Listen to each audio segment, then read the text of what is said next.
இன்றைக்கி நம்ம திரை விமர்சன நிகழ்ச்சியில் இயக்குனர் கிரிஷ் திருக்குமரன் இயக்கத்தில் வெளியே வந்திருக்கிற ரெட்டத்தலை படத்தை பற்றி பார்க்க போகிறோம். இந்த படத்துடைய கதையை பற்றி பார்த்தோம்னா, படத்துடைய ஆரம்பத்தில் ஹீரோவும் ஹீரோயினும் சின்ன பசங்களாக இருக்கும்போதே நண்பர்களாக இருக்காங்க. அப்புறம் அவங்க பெரியவங்களானதுக்கப்புறம் ஹீரோயின் வந்து ஒரு ரெஸ்டாரண்ட்டில் வேலை பார்த்துக்கிட்டு இருக்காங்க. இப்போது ஹீரோ ரொம்ப நாள் கழித்து வந்து ஹீரோயினை பார்க்க வர்றாரு.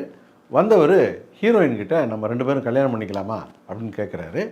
அதுக்கு ஹீரோயின் சொல்கிறாங்க, உங்ககிட்டையும் காசு இல்லை, என்கிட்டையும் காசு இல்லை, நம்ம 2 பேரும் கல்யாணம் பண்ணால் எதிர்காலம் விளங்காது, அதனால் நான் கிளம்பி வெளிநாட்டுக்கு போக போகிறேன், பணம் சம்பாரித்து செட்டில் ஆக போகிறேன் அப்படின்ட்டு ஹீரோயின் சொல்கிறாங்க. இதனால் ஹீரோ பணம் இல்லைன்னா எதுக்கும் ஆக மாட்டோம், நம்ம எப்படியாவது பணத்தை சம்பாதிக்கணும் அப்படின்னு நினைக்கிறாரு. அப்போ அவருக்கு ஒரு சந்தர்ப்பம் கிடைக்குது. அந்த சமயத்தில் இது தப்புன்னு தெரிஞ்சும் ஒரு தப்பை செய்கிறாரு. பணப்பிரச்சனை தீர்ந்தா போதுன்ட்டு பணப்பிரச்சனை தீர்ந்துருது. அதுக்கப்புறம் அதுலேருந்து புது பிரச்சனை ஒன்று வருது.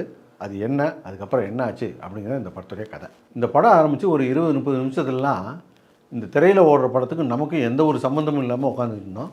என்ன காரணம்னா, படத்தில் வர்ற எந்த கேரக்டருமே நல்ல கேரக்டர் கிடையாது.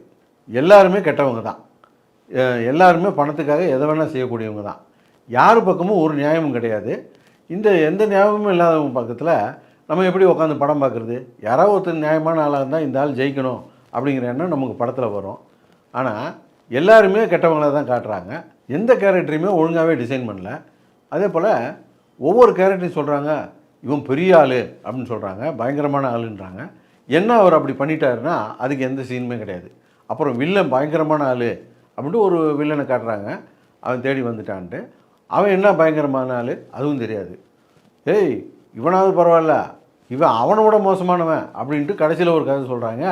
அவர் என்ன தான் பண்ணிட்டாருன்னா அதுவும் கிடையாது. எல்லாமே இவன் எப்படியாப்பட்டவன் தெரியுமா, எப்படியாப்பட்டவன் தெரியுமா, எப்படியாப்பட்டவன் தெரியுமான்னு சொல்கிறாங்களே தவிர விஷுவலாக எதையுமே நம்ம காட்டவே இல்லை. அதுலேயும் இந்த ஹீரோயின் கேரக்டர் ரொம்ப ஒர்ஸ்ட்டாக டிசைன் பண்ணியிருந்தாங்க. அந்த கேரக்டர் எப்போ பார்த்தாலும் பணம் பணம் பணம்னே இருக்குது. கடைசி சீனில் கூட கேட்குறாரு ஹீரோ, நான் வேணுமா பணம் வேணுமான்னு. பணம் தான் வேணும்னு. இந்த படத்துடைய கதை சுருக்கத்தை ஆரம்பத்தில் சொல்லியிருந்தோம் இல்லையா, முழு கதையாக கேட்டிங்கன்னா உண்மையாகவே இது ஒரு நல்ல ஒரு கதை தான். இந்த கதைக்கு ஏற்ற மாதிரி திரைக்கதையை பண்ணாமல் எதையோ பண்ணி வச்சுருக்காங்க. நம்மளை கனெக்ட் பண்ணுற மாதிரி ஒரு கதையை பண்ணியிருந்தாங்கன்னா பரவாயில்ல. மற்றபடி ஒரு முறையான சினிமாவுக்கு பண்ண வேண்டிய எல்லா மெனக்கடலும் படத்தில் இருக்குது. நம்மளை கனெக்ட் பண்ணவே இல்லையா, நமக்கும் படத்துக்கும் தான் சம்மந்தம் இல்லாமல் அது பாட்டுக்கு ஓடிக்கிட்டு இருக்குதா. அப்புறம் என்ன மெனக்கட்டு என்ன பண்ணுறது? ரெட்டை தலைவலி.